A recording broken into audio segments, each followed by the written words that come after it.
Good afternoon. Thank you all for coming.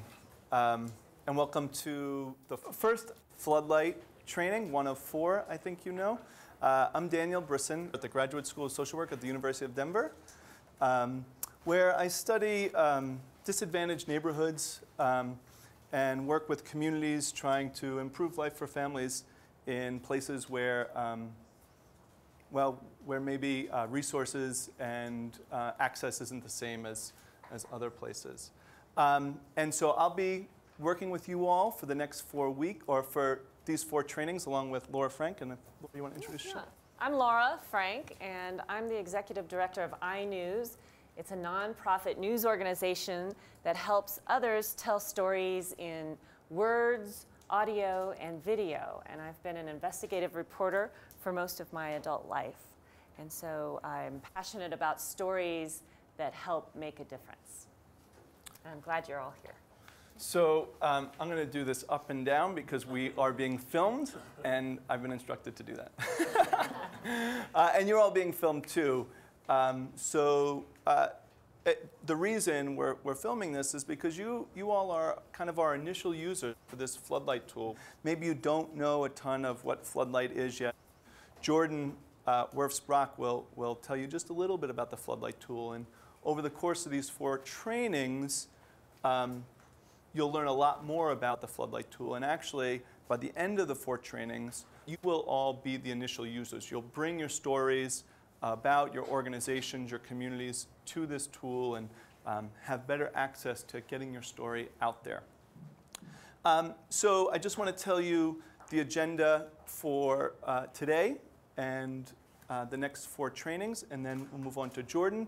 And then I would like you all to introduce yourselves, and actually we have a little activity to build a little community. A really big part of these trainings is for you to build a community amongst yourselves and help each other learn about how to tell your stories. So today we're going to be, well, you all have a clipboard there, and on the front of the clipboard is actually the agenda for today and the remaining 3 trainings in the series and dates of those trainings. And we really hope that you all get to know each other and you all help each other with your stories. And so I've said stories a number of times here, and this Floodlight tool that you're all here to learn about is a storytelling tool. And I'll let Jordan tell a little more about what that is. So my name is Jordan, and I work with the Piton Foundation, and I've been living and breathing what we call the Floodlight Project for, gosh, it's been almost a year now, so I'll tell you about it in a few minutes, but I have some notes first. So I'd like to give a huge thank you to Open Media Foundation. That's where we are today. This is their space, which they have been really great about letting us use, and they're the ones who are doing the filming. So thank you very much. This event would not have been possible without them. A couple logistical notes. If you could please turn off your cell phones, because we are getting some interference with the headsets for the translation. So turning them off would actually be better than putting them on mute. Also, because we are filming this, when we have a public participation time, if you could, before asking a question, raise your hand and wait for one of our runners, John and Yoel, sitting in the corners, will be coming around with mics. So before you start talking, just wait for them to come up with a mic. So, all right, on to Floodlight. So Floodlight is essentially about 2 things. It's about storytelling, and it's about positive change. And it's about using storytelling to affect positive change. And one thing that I love about storytelling is that it's a natural thing that we all do, and yet it's something that we can always get better at all the time through practice and through looking at examples and through learning. And that's what Danny and Laura are here to help you do. And so the goal of the Floodlight Project is to provide you both the tools and the skills to tell the most powerful stories about the work that you guys do in the community every single day. And the skills are what you're going to be learning in these trainings, and those are things like how to ask good questions, how to do research, how to tell a story. And then the tools are what our technology team has been working on furiously for the past couple of months and will continue to work on up until we launch the Floodlight website in the fall. So stay tuned for that. It will be very exciting. So the tool itself, we're not just focusing on bells and whistles of having snazzy software, although we will have some bells and whistles, but we're really focusing on what it takes to make a good story, both in the technology we're building and in the work we're doing here with you today and over the next 3 trainings. So ultimately, it's a community storytelling project, which means that the most important part of it is you guys, everyone here in this room today. So it wouldn't be possible without you. So thank you so, so much for being here. I'm so excited to see what you guys come up with. So with that, I'm going to hand it back to Danny and Laura, who are going to teach you how to become storytelling rock stars. Maybe. And like Jordan said, this is about you all. It's not really about me or Laura. And so we want to get you participating as soon as possible. And so no better way to do that than have an awkward icebreaker, right? Get you talking. I actually had it earlier, but I let you listen to me be awkward for a couple minutes first before I asked you to do the same thing. That makes us all feel better. So what I'd like you to do is just take a minute or two, find someone you don't know, and I have 2 questions here for you to answer. If you could have any superpower, what would it be and why? Or if you could have dinner with any person, current or in history, who would it be and why? And sorry about the handwriting. That's what you get with me. If you could turn to someone, pick one of those questions, spend a minute telling about yourself, and then listening to the other person, and then we'll come back together. Thank you. Someone you don't know.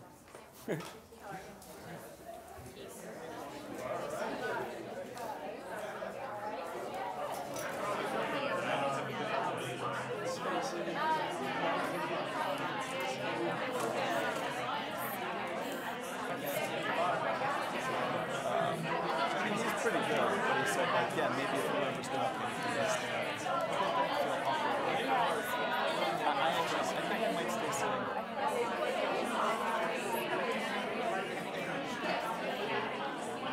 Hey, Chris, I think we're going to stay sitting. Yeah.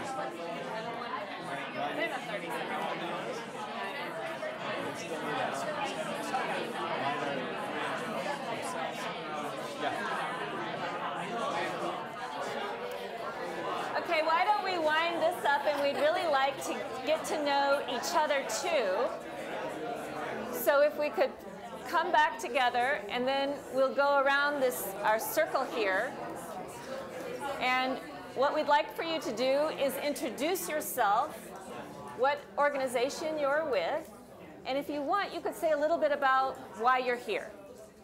Should we start over here with Richie? My name is Richie Castro, and I'm a cultural storyteller and a musician. And I come from an organization called the History Hunter, which is we teach kids about world history and culture by telling them through music and theatrics. So we do a lot of school assembly programs. We're putting up productions in theaters for our community.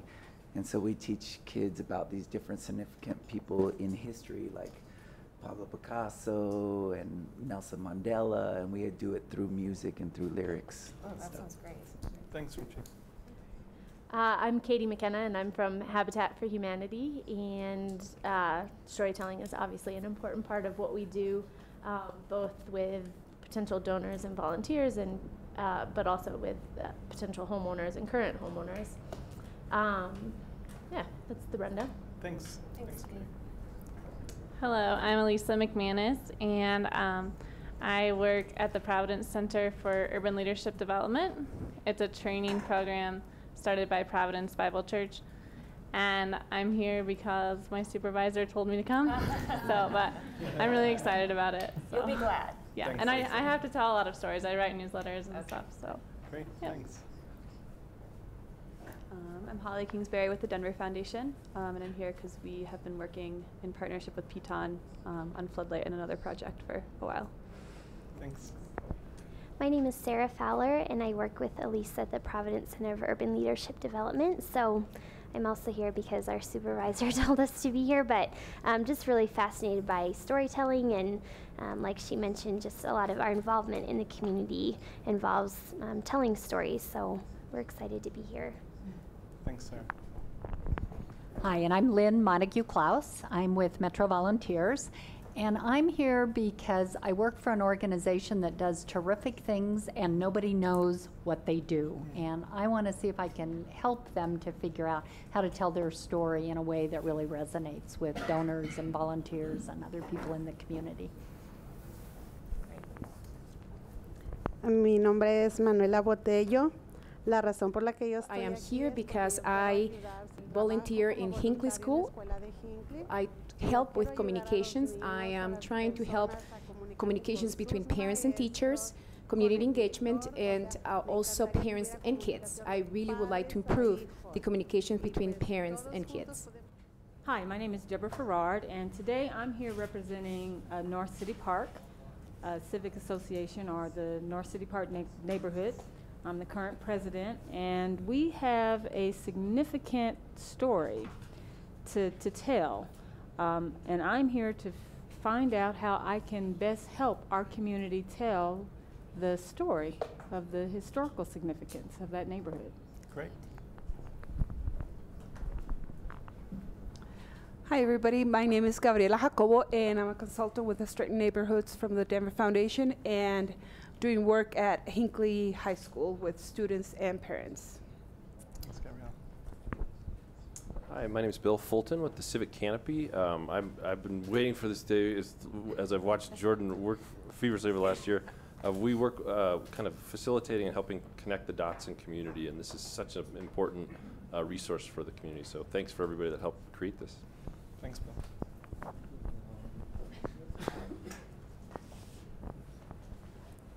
Mi nombre es Norma Brambila.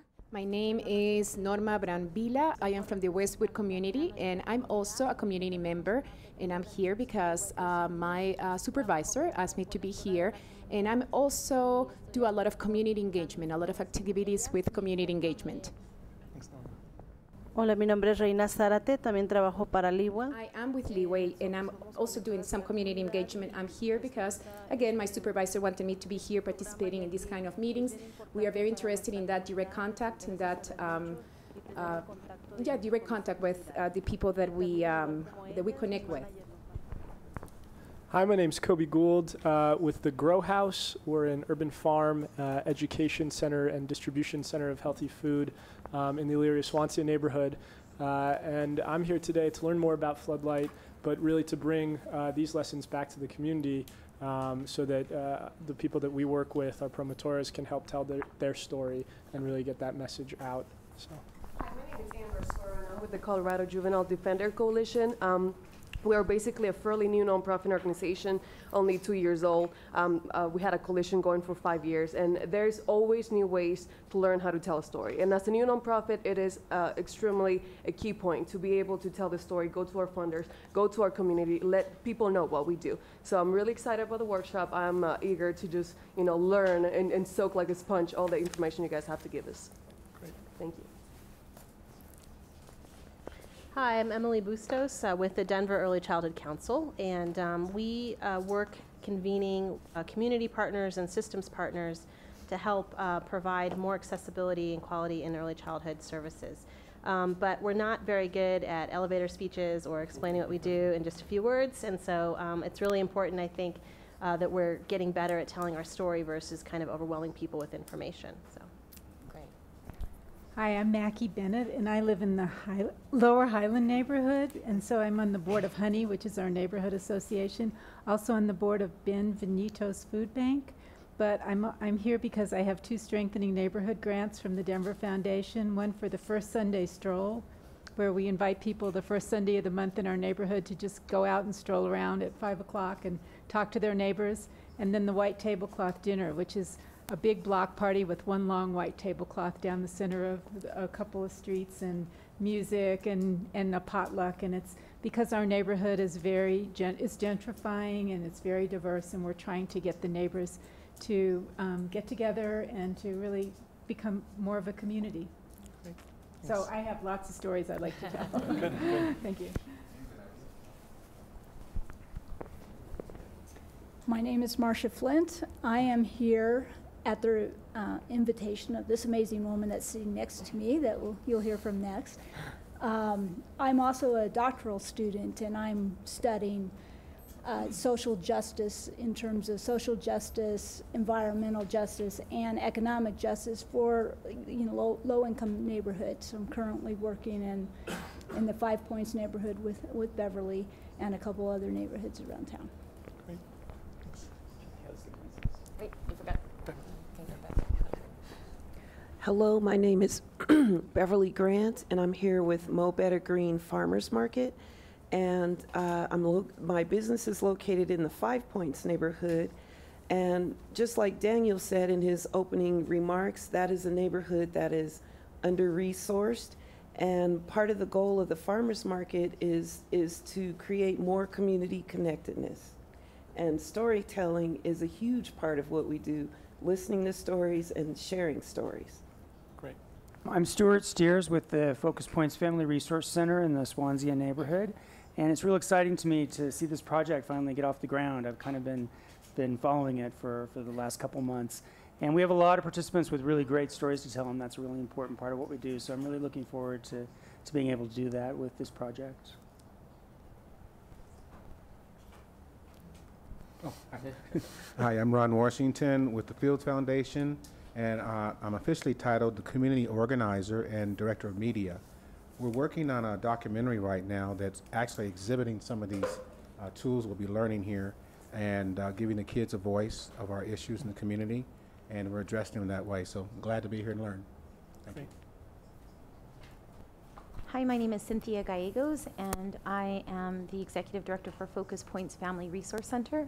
We're a nonprofit organization that did start in the Curtis Park 5 Points area, went over to the Cole neighborhood, served Whittier, and now we have moved into the Swansea, Elyria, and Glowville neighborhoods.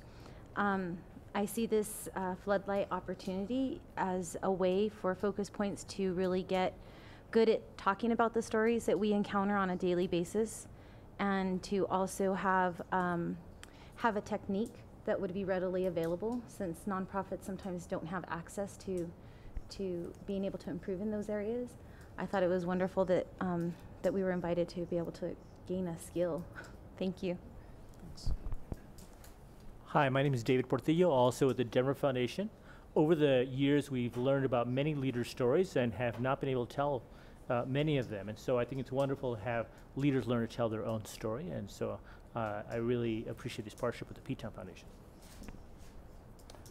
Hi, my name is Joe DeRose, and I think I'm here because of divine intervention, because I wasn't sure what was going on here, but I'm learning. And I taught at Trevista ECE K-8, which has now been turned around by the Denver Public School System. I have a new role there called the Community Outreach Director and Student Activities Director, and we have a lot of stories to tell, because this story was kind of imposed upon us. So we're going to try to talk about how we're going to cope with this and succeed through it. Great, thanks. My name is Kat DeRose. I also worked at Tre Vista. I've just retired after 25 years as a school librarian. But we live in the neighborhood, and we would like to, I want to continue working there, and so I'm going to help in whatever way I can. Thanks, Kat. Well, thanks, y'all. I'm sorry, Maisha. No, that's okay. Good afternoon. My name is Maisha Fields Pollard, and I work for the Fields Foundation. And we work with Hinckley High School, Aurora Central High School, and West Aurora Preparatory, where we empower students to be activists through cameras. And they have recently just created a documentary of what it's like to live on Colfax. So we're excited to be here. Yeah, great. Well, we're excited to have you all here as well. As I hear these introductions, people are in very different places with their stories. Some people, I think are itching to get it out. Can we get it out? And other people, I think maybe God brought them here and they weren't sure exactly, why they were here. So, but we're all going to go through it together, and we're going to use each other's skills and learn about each other's community, and hopefully build something bigger than any one of our organizations or neighborhoods, or bigger than any of the single issues maybe we're thinking about today. And so to start this, we're going to start today on your clipboard, you have the agenda on the top, and then you have a worksheet that we're going to work through today. And so if you could go to that worksheet now and pull it out, because we're going to be working on it the rest of the time here.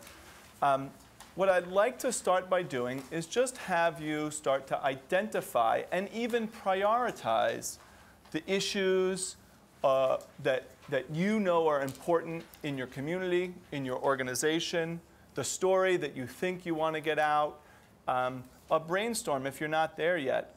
What are the many things we're thinking about? And if you could just take a couple minutes, and actually, I think some of you are here in groups, like a few of you from the same organization, and some of you are here individually. If you're here with a group, if you could work together just on one of these worksheets, that would be really helpful for us. And if you're here individually, if you could just work on your own individual issues, that would be helpful.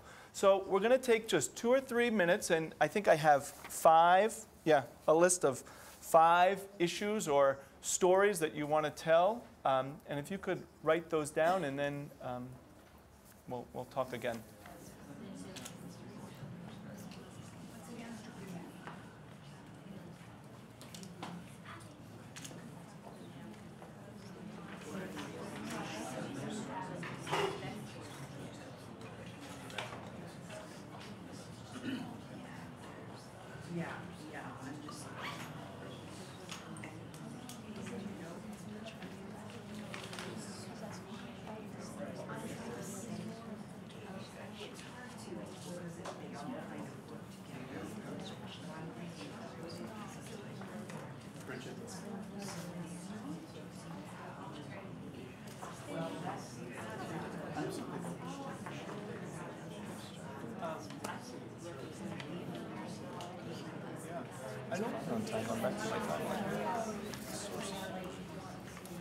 Okay, thank you for starting to focus there.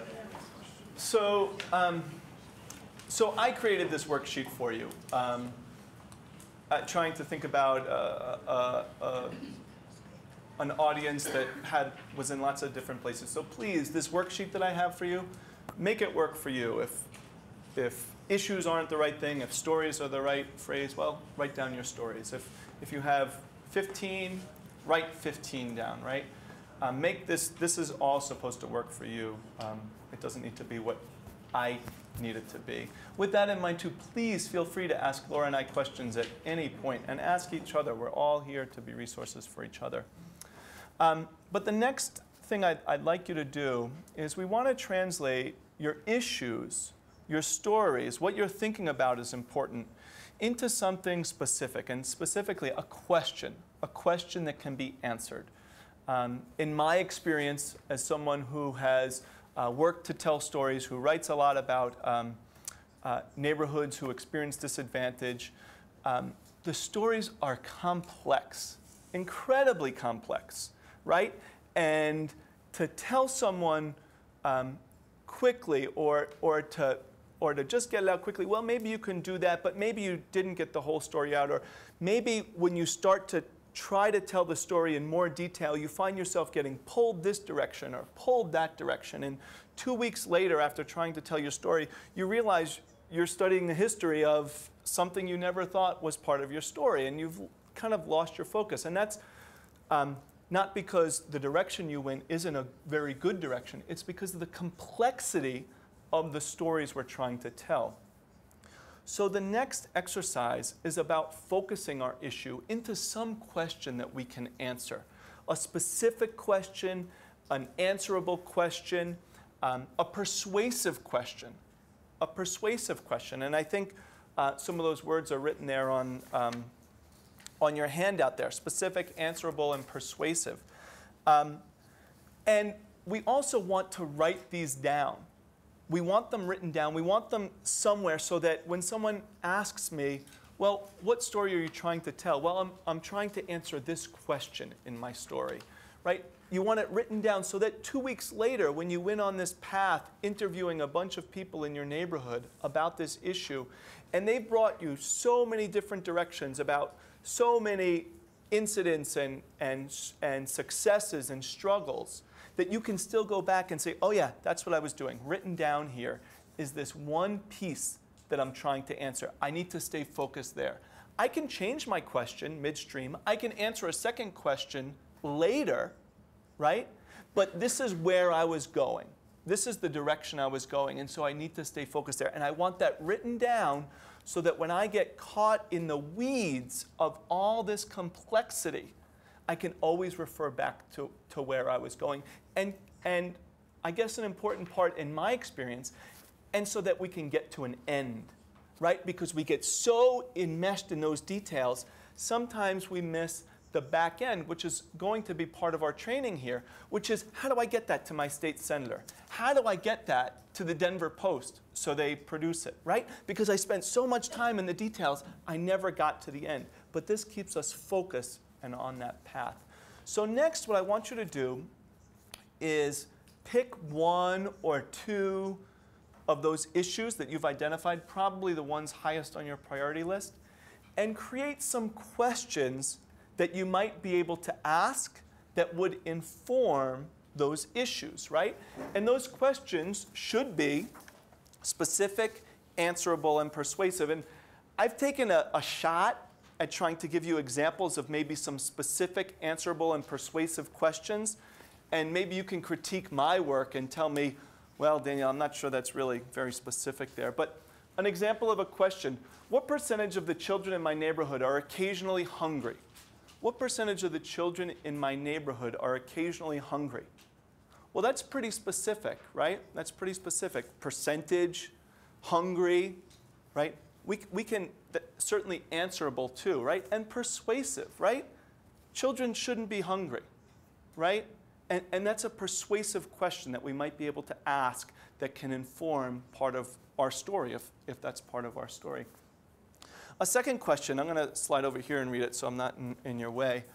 I actually struggled making this specific. I started with, how do my neighbors feel about the possibility of a light rail station in our neighborhood? How do my neighbors feel about the possibility of a light rail station in our neighborhood? And I looked at the first criterion. Is that specific?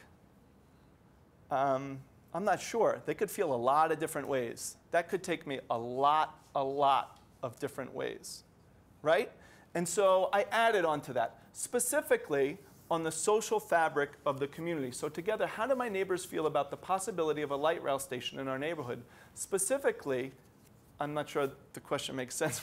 Disregard that part. We can wordsmith it later. Specifically, on the social fabric of the community, making it much more specific. How do they feel? But how do they feel about connections, networks, the possibility that my neighborhood might be gentrified, get gentrified or broken up, right? How do they feel in that way? And is that answerable? I think so. I think for me, the answer starts with asking people this exact question. And is it persuasive? Well, I don't know. This is a topic that I study quite a bit, and to me, it's quite persuasive to know that people are feeling isolated versus connected, right? And so to me, this is quite persuasive. And then I put a third question down here. What do teachers perceive to be the greatest strength of their students? What do teachers perceive to be the greatest strength of their students? Specific? I think so. I think most people would argue that that's specific and answerable, right? Again, we can ask the teachers this. And persuasive? I think so as well, right? If our students are maybe being perceived as problematic, only one side of the story is being told, to persuade people by showing a side that no one's seeing, I think that could be influential. So these are just some examples of questions. And maybe I'll give you some foreshadowing too, so you know what's coming. So what I'd like you to do now is take one of your top priority issues and try to come up with a question or two that can tether, that can ground your work that you're going to be doing over the next several months with us. We're going to continue to work on these questions. And Laura and I will walk around, and please feel free to ask us, you know, do you think that fits? Because this is a process, and it's a process that changes along the way. In 2 months from now, you might realize, well, that wasn't the question I wanted. That's fine. You can change it in 2 months. But start with a specific question today. And so we're going to write these questions down. And then the next exercise we're going to do is we're going to, again, mix you with people that maybe you're not as familiar with. And we're going to ask you to think about, where can I get data? Where can I find out information about these questions? So write these questions down, and then we're going to ask the group to help you with your question. We're going to ask the group to come up with data, information that can inform that question. Okay, so why don't we take probably about 5 minutes to start to write down questions, and Laura and I will be available. If you're working in groups, keep working on that in groups, and if you're working on your own, please keep working on your own. And do any of you have questions? Okay, thanks.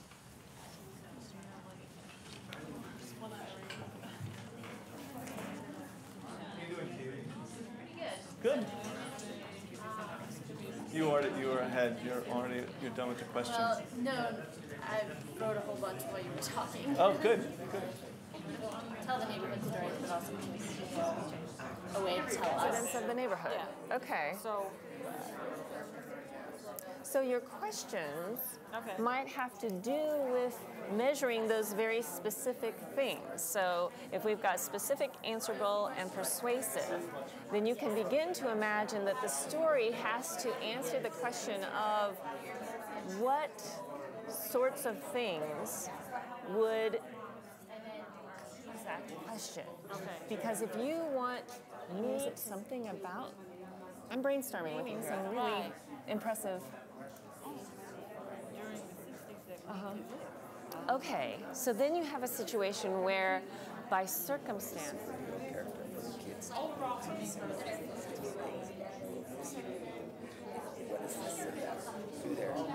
I mean, the underlying thing is that there really went else. Getting that feedback about what would be persuasive, what would people want to hear, you know? Okay. I think some of you maybe are still deep in this work. Others of you maybe have come up with some questions, and that's good. And what I'd like to do now, that was enjoyable for me, just hearing a few people's, what a few people are thinking about. And what we're going to do now is get a little more interactive. We're going to start to think about other people's issues. We're going to start to try to build more of a community here. So I'm sorry if your papers are sloppy or if you're not feeling particularly proud of the way you wrote. But could you do me a favor and pass them up to Laura and I? You didn't tell us that. Oh, I thought I did. I thought I told you the whole thing. And make sure your organization name or your community name is on there. Here, I'll help you collect them. Thank you. Oh, it's the same. You choose. Okay. They're going right back out to you. Okay. Right, put your name. We're just gonna get help from each other. Oh yeah, that's good. That's good. Is that the one for me? If I can't read it, I'll come back. You're trying to withhold it? Thanks. Thanks, I'm Deborah. a reporter, so I'm used to scratches and. Thanks. Okay, that's fine. Yeah, Prince. Yeah. Thank The you. artist formerly known as Prince, you mean? Thanks. Go on. Okay. So let me see how many of you are there. 1, 2, 3, 4, 5, 6, 7, 8. Okay. So what I'd like to do, I just collected these so I can pass them back out and so you can work on other people's issues. So what I'd like you to do is get in groups of 3 and preferably with people you don't know, but it doesn't have to be, but preferably try to mix yourselves up. So in groups of 3, and then in your groups, I'm going to give these papers back out to you. I'm going to give you somebody else's organization or community. And on the back, it says here, from your brainstorming, please write down any potential data sources for the research questions listed earlier. The exercise I'd like you to do next is I'd like you to look at the questions that you know, a group or an individual wrote there. And I'd like you to start to think, now how could that person answer that? Well, they could, maybe they could go to the Central Library and look in the history archives and find some data on the history of that community. And that would be a great place to find out about the Swansea area neighborhood. Or maybe what this person needs to do to think about the issues in those schools are interview teachers, right? Or maybe the Piton Foundation on their Neighborhood Indicators website, is that the name of the website? Community Facts. If you haven't seen it, the Piton Foundation has a great resource full of data on all the neighborhoods in Denver, Community Facts. And maybe in Community Facts, you could find some answers or some data that would inform this question, some information that would inform this question. So what I'd like you to do is get in groups of 3, and then we'll pass these out. And I'd like you, as a group of 3, to brainstorm data sources for whoever's community or organization you're looking at. Brainstorm information sources for them. We'll spend about 5 minutes brainstorming those, and then I'm going to give you a second organization or community and do the same brainstorming exercise with them. Does that make sense? Any questions? Good enough? You can ask Laura and I questions as we go. So please get in groups of about 3, and I'll start to pass these out. Yeah, if I have them all, that would be helpful. Here, one group can feel free to come right here.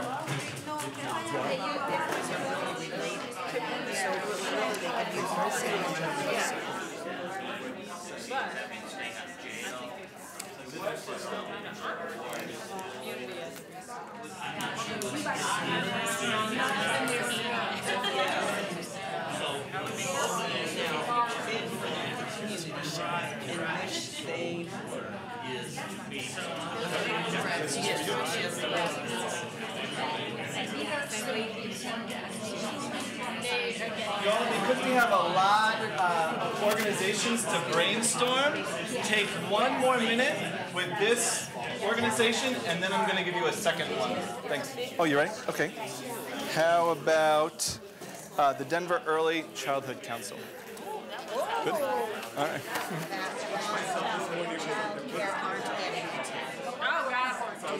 What is our role?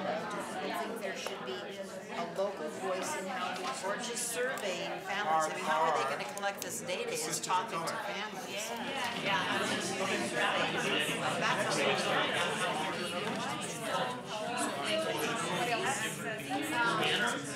Probably better. At that age, it's such an exploratory time, and regulation. That's right. To be at a minimum. That just depends on what part of the college you're looking at. Okay. So everybody have no men?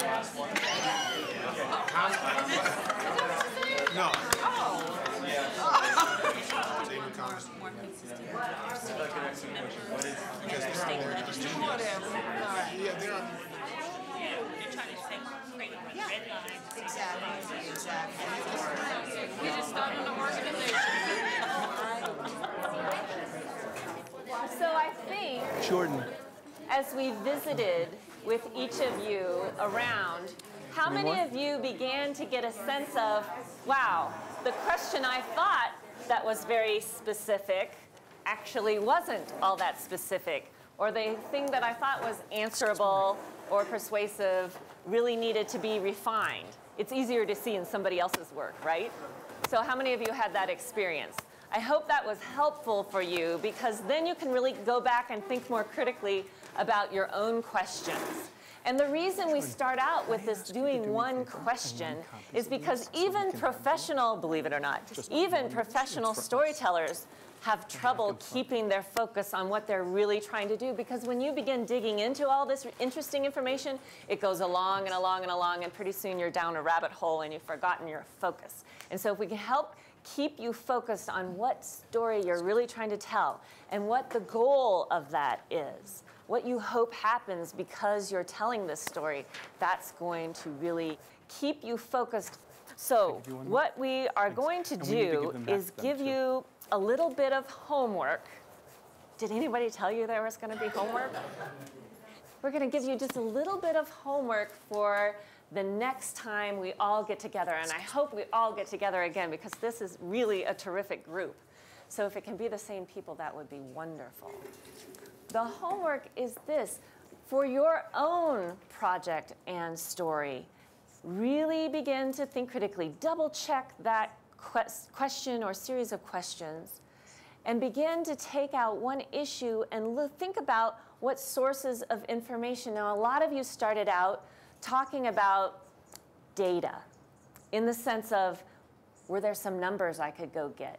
Are there some facts I could get from a government office or a report of some kind? And then you begin to branch out. Well, maybe I could go and do a video interview of someone who would help make this a very persuasive story. So we would like, when we come back the next time, for you to have that kind of information. The broadest sense of the data that support, the facts and information that support your story. Because what we want you to come out of this with at the end of 4 training sessions is a story so powerful, so compelling, that something happens because of it. Daniel, do you want to talk a little bit more about homework? Yes, the homework. Sure. First, I just want to say thank you a ton for your participation. We're making copies of those worksheets that you worked on so that we can help you think about data sources and issues and questions. And then we're going to give you back your originals, and we're going to ask you to bring that with you to the next training, which I just looked on my agenda, is July 24th. And so July 24th is going to be kind of sharing celebration. It's not going to be the kind of, it's going to be back here in the same room, and but it's going to really focus on you and you all sharing your stories. You started to engage in each other's stories by thinking about data sources for them, and as Laura just mentioned, you're starting to think about refining your question. Next time, we just want to hear your stories, and we want to give you feedback, and we want to empathize and provide input from our perspective. And when I say we, I mean the collective we, all of us, on how to address this issue fully. So we'd like you to bring those data sheets back and think about those research questions, and bring any data with you. We'll send you an email reminder, but bring any data with you. If you have a video, bring a video. If you've already interviewed people, bring that. If you've created a graph for a previous annual report, bring that graph, show it to the community, and we'll give you feedback. That looks great. That's the kind of thing that so-and-so should see. You know, they would want to hear about that. Yeah, Lynn. Can I just ask a question about Sure, data please. versus information? Yeah. Because you continue to use the word data. To me, that means numbers. Yeah. But some of the things you were referring to really are information as opposed to data. And a lot of these questions to me didn't lend themselves to data, but they did lend themselves to information. I think you can think of it as facts. Okay. Yeah. Part of what you're getting, go ahead. And I was just going to say, and even that is not a perfect word, because in some cases, what will make your story more compelling and really undergird it and bulletproof it and make it so that nobody can argue with your story are things that aren't necessarily, it may be an interview with someone in your neighborhood so that someone else can hear firsthand what that person is experiencing. So we struggle with what word to use, but it's all the information that really makes your story the strongest story it can be. Yeah. But I guess it not having rich community histories is a problem, so. I mean, the underlining